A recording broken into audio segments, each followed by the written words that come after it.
Hello and welcome. This is my friend's 1999 Subaru Legacy Outback. It has been swapped with a EJ22. I don't know if you can see that in there. It's a single overhead cam, and it does have the dual port exhaust, so it's from like 95 or 96, I believe. It also has hydraulic lifters. This car is going to be a project car. It runs as it is. We're going to put a SpeedyEFI standalone in it and get it running for now, and then eventually we're going to turbocharge it with a TD04 turbo off WRX. First thing I'm doing right now is just installing the standalone. I always forget to start filming, so I've already taken some stuff off and then put it back on. I already took the intake off for these. There's a hose right here that goes to your IAC, or idle air control valve. There's a hose here for the PCV. This is coming from one of the valve covers, and it hooks up underneath on this side. And then on the other side is this from the other valve cover that hooks up over there. So I already took those off. There's a hose clamp here, and you can either take this hose clamp off, or you can unplug your MAF and take the whole air box out. So I just disconnected there, and this comes out. And I decided what I'm gonna do first is I am going to remove the front O2 sensor. This is the wiring for it right here. And it goes down by the axle down there. It's just underneath the axle. I believe it's a 22 millimeter. And yeah, I'm gonna take that off. Right down there is the hole that the O2 sensor was in. That's the front O2 sensor. And then on this one, the rear one is further back there. And here it is out of the car. The car was just running, so it's nice and hot. And it was indeed a 22 millimeter. This is the wideband O2 controller kit.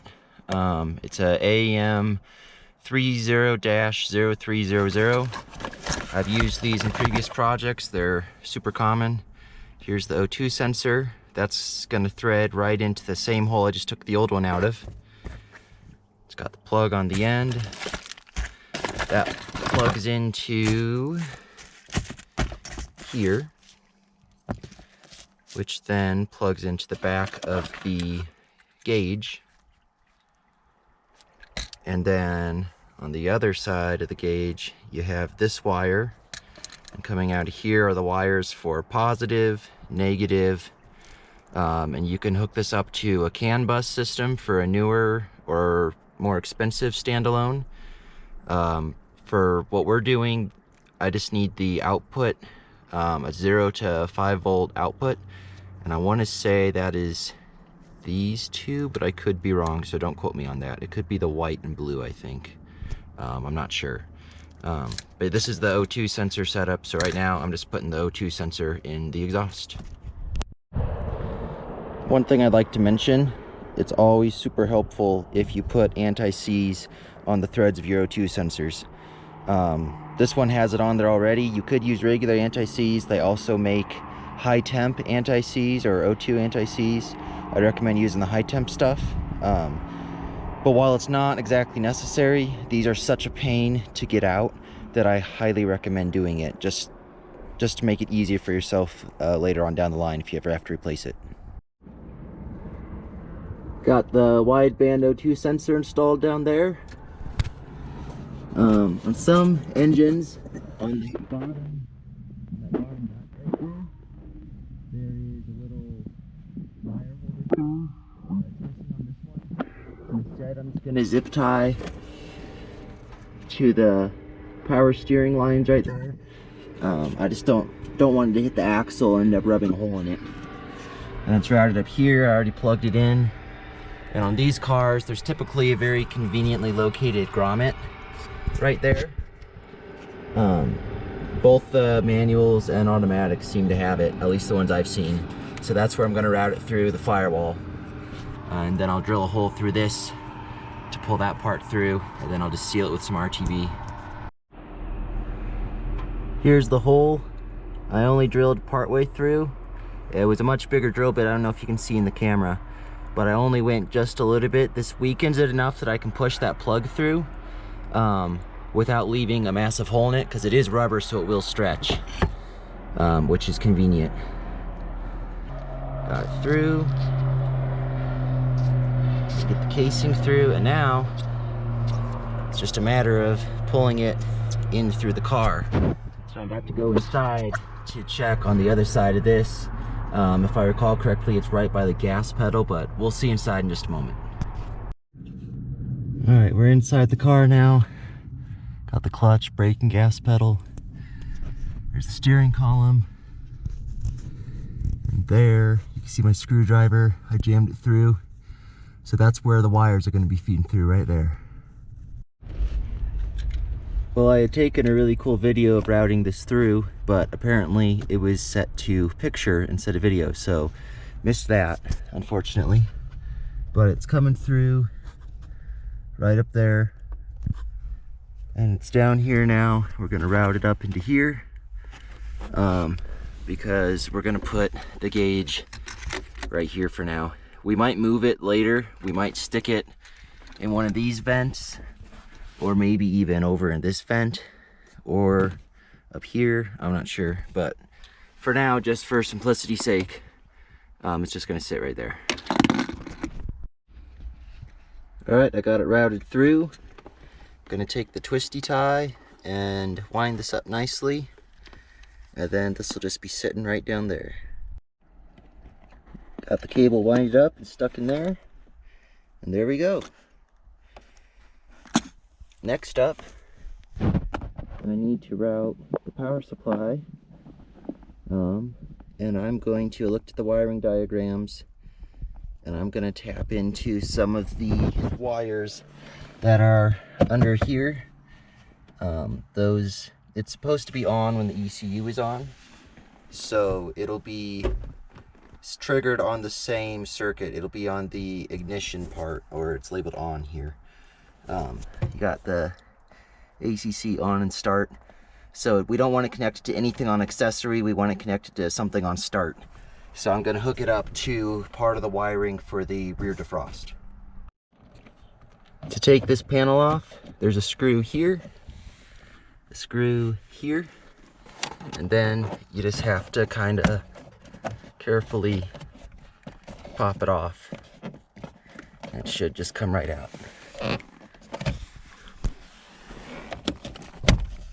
There's one side. There's another one. There's one more. There we go. And then this is for your OBD, which with the standalone, we're not going to be using that, so that doesn't matter. And then it's illumination, timer.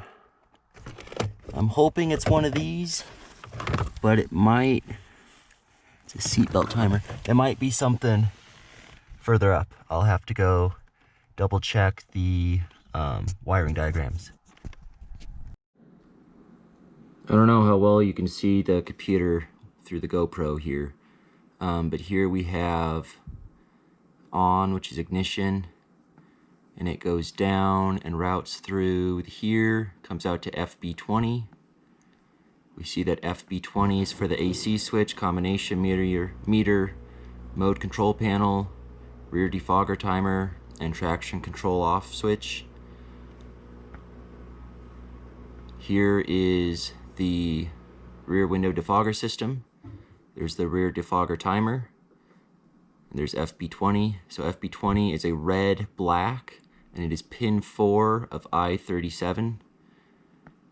If we go look here, I-37 is in area C1 of the diagram. We go to C1, and there it is, I-37, right there.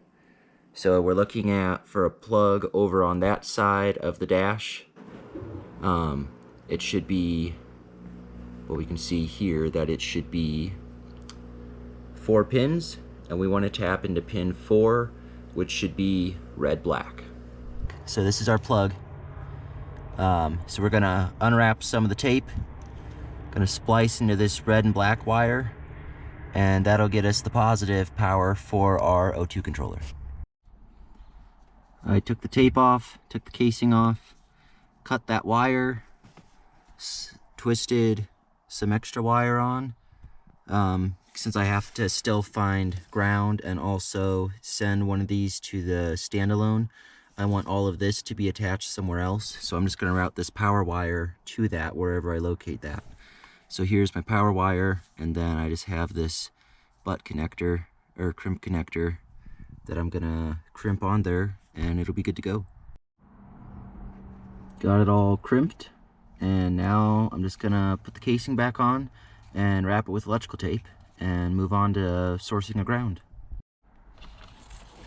For the ground, there's these 2 black with red striped wires going to the OBD2.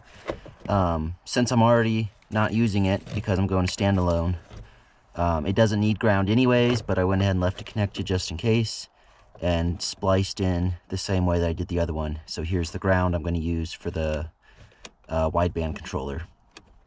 I just need to route these 2 over in there where I can connect to here, and then again, I need to look at the manual because I feel like the striped ones are for the CAN bus. I know the red is for positive, the black is for ground, and that leaves us with a white, a blue, and a brown. One of them is for the signal to the ECU, and one of them gets grounded, and one of them gets left disconnected. I just can't remember which one's which. So I'll take a look at the manual and then hook those up. I was starting to get a little bit ahead of myself there. I'm gonna go ahead and install the ECU. The stock ECU is under here. To get to there is a pin or a little like pop-it clip thing here that comes off.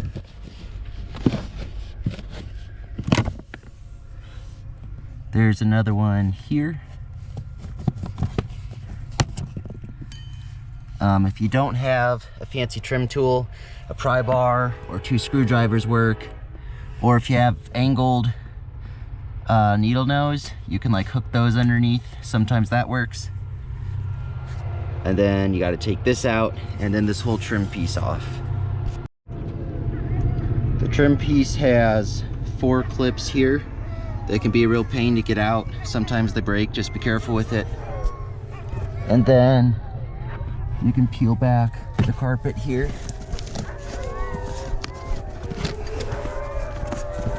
Don't mind all the dogs. It's a boarding kennel here with a bunch of dogs in it, so that's why you hear them barking. Now you can take this panel off. They're all 10 millimeter. There's 1, 2, 3, and then this top one, 4, and this is also securing the ECU behind it, as well as 2 others, which I believe are here and here, but we'll see once it comes off. I took that panel off. I took the 2 nuts for the ECU off. Got to unplug the connector here, and it just comes out like so. And then we can take the whole thing out of here. There is the factory ECU. Now we're going to install the standalone that I made. Here's the standalone that I built. It's got a SpeedyEFI inside of it. If I remember, I'll post a picture of it in the video when I'm editing. I have a few extra leads coming through here. When I make these, typically I leave a little plug sticking out that has 2 leads. One is for the red and black, which goes to your clutch switch, and one is for the pink, which goes to the wideband O2 sensor. I'm going to be experimenting with this car, doing some interface things, and so I have a few extra leads coming through here.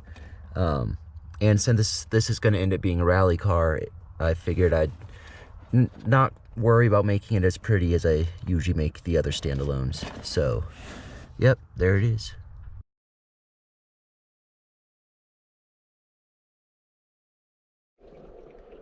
My camera died while I was working, but I went ahead and took out the radio because that just made it easier for routing wires through.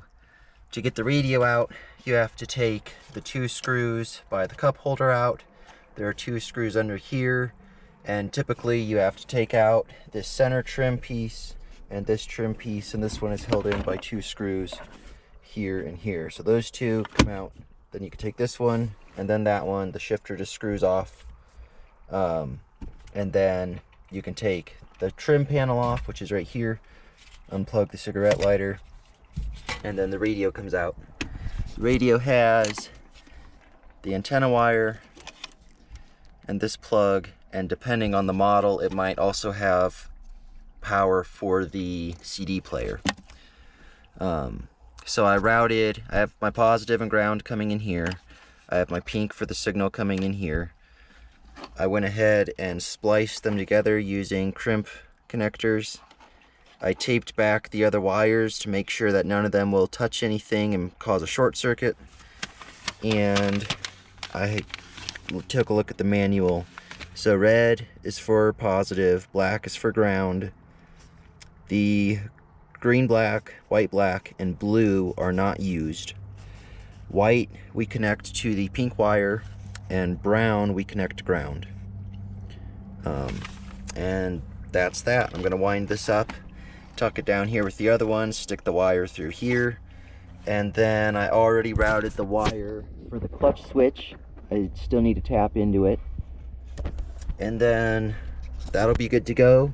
These other 3 wires for now, they're here for experimentation purposes, but for now, just to get the car running, I don't need them, so I'm just going to wind them up and tuck them down here somewhere, probably with the rest of the wiring, and then I'll put it back together.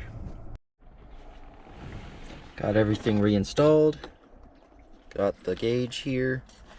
Like I said, eventually we'll 3D print some sort of mount for it, but for now it's just going to sit there. Got all these pieces back in. There's the 2 screws I was talking about. And now I'm going to move on to the clutch switch down there. Alright, you can see here that I crimped it on there. This is one of those little connectors where you can slide it over a wire, stick the other wire through, and that little blade goes down and attaches both in place. So they're now attached, and that concludes the wiring inside for now. Now I'm going to go outside to the engine bay and install the intake air temperature sensor where the MAF currently is. Here's the MAF sensor. I cut the wires.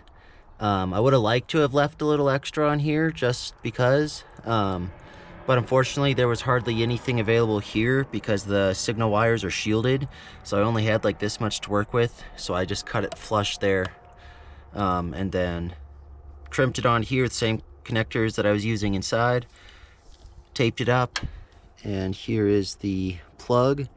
So well, it doesn't really matter for this, but I have it connected so that black goes to ground and brown is the signal wire.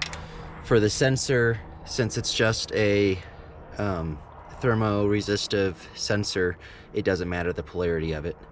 So then this is going to go about right here, which means I have to drill a hole into here in order to mount that sensor in there. So I did consider mounting the sensor in here somewhere. The reason why I decided to put it here instead is, one, that's where the wires were, so that's because the MAF is here, which is what I connected to, so the wires could be shorter going to here versus over there. But also directly underneath is where the tube for the idle control valve is, and so with this being directly next to it, this will give the most accurate reading for both the throttle body and the idle air control valve. Here's the intake air temperature sensor installed. Got RTV all around the outside, and there it is sticking through on the inside there, ready to install. I had to go grab some tools from my buddy's storage unit. I don't have all my tools here at the house, and it started raining, so now everything's wet because I left the hood open. Just a sprinkle, it's not too bad. But what I'm doing right now is, this is the stock cam sprocket for this generation of vehicle. It's got one here, and then two close together, then same one, and then two close together. This works. You can run the car with this. It'll be all right. They've occasionally had issues. Occasionally they work. It's kind of hit or miss, it seems.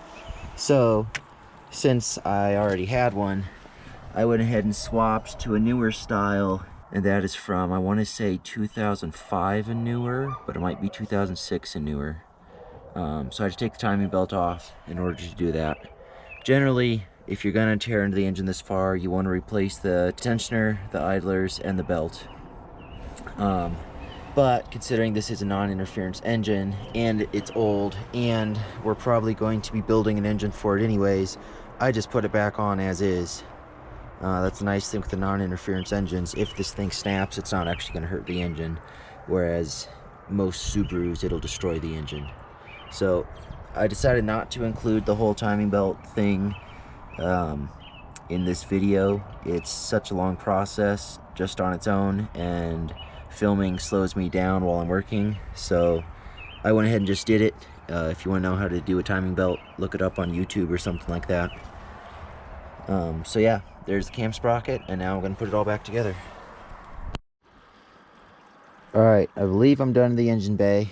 I got the timing covers back on, timing belt back on, got all that done. This belt for the alternator and power steering was super loose, so I replaced that. I just so happened to have a brand new one. Got all of that tightened up. I have the intake back on. I have the air intake temperature sensor that's attached to the MAF wires. I have this is for the map sensor, and it's routed through that same grommet that I stuck the wideband wires through. Ideally, I'd like to have this much shorter, so eventually I'll drill through the firewall over here, since this is where the ECU is located inside, but I don't want to drill through there right now. And it's not, for being naturally aspirated, it's not that big a deal. It'll be nice once we turbocharge it to have a more accurate reading. And then I also put just a little cap on here just to keep dirt out of it. Eventually I'll just remove all that, but for now, I'll just put the little cap on there.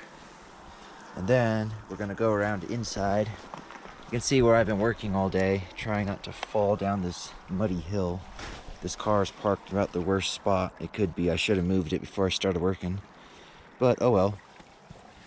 So in here, the hose for the map sensor comes through on that side, same as the wideband, but instead of ending here, it routes all the way through to here, and then connects to, let me grab my light real quick, it's dark in here, connects to a nipple on the back of the ECU here, and then also the USB wire, USB cable is plugged in, and I routed that out to right here. Eventually I'll have like a panel mount or something whenever I 3D print this, or maybe I'll take it back out and route it somewhere else, I don't know. But I believe, gonna do a real quick double check on everything, but I believe everything is in place, and I am good to grab the laptop and start it up. I have Tuner Studio pulled up on my laptop right now. There's a few sensors I had to calibrate. I'm not going to go into detail about any of this Tuner Studio stuff because I am self-admittedly not very good at tuning. I'm getting a lot of help for the tuning aspect of this, so I'm not going to cover that here. There's plenty of helpful things on YouTube. One thing I am going to mention is that prank sprocket that I put on is a 36222. The one I took off was a 6.7. The one I put on is a 36.222. But all of this is done. Everything's calibrated. So, with any luck, we should be able to start it up.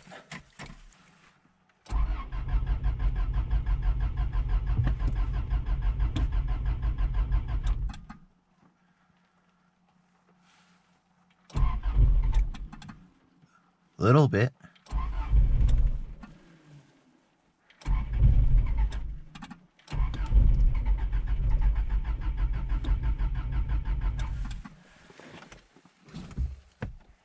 It's not wanting to start.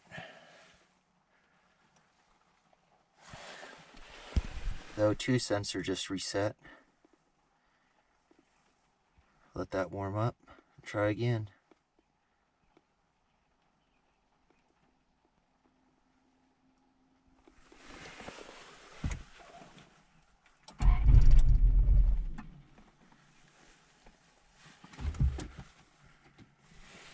As soon as it starts, this thing resets itself. Alright, let's try again. It's now a few days later. I replaced the injectors that were in this engine. The ones that were in here were black injectors. As far as I can tell, those are from a 1990 to 1991 Legacy.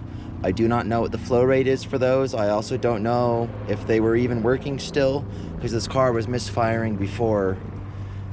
So I swapped in some red injectors. They're 280cc flow. You see them there. These ones are a little dirty, but they're down in there. For the tuning, in order to get it to run properly, the IAC, the idle control valve right there, it was not set to the proper duty cycle, and so it wasn't providing enough air in order to keep the engine running, which is why it wouldn't start, and once it did, it was kind of revving all over the place. So I got that sorted out so that it works properly. I also went ahead and swapped a different grille and some different headlights on here. These are HID projectors, so those will be a lot better at night. I'll show you the computer now. I'm not gonna go in depth about any tuning. To get it running, I had to change this IAC duty, and that's how much the valve is open or closed. And so I had to change these numbers. I don't know if you can read that. They were in like the high 20s to low 20s, and I had to change them from 40 down to 32 is the lowest value. And then there's the VE table. I've been running auto-tune for a while, and this is the table I've ended up with so far. But I'm not really going to go into any of that at the moment. For now, just to show you it works, I'm going to turn it on. Gotta let the sensor warm up.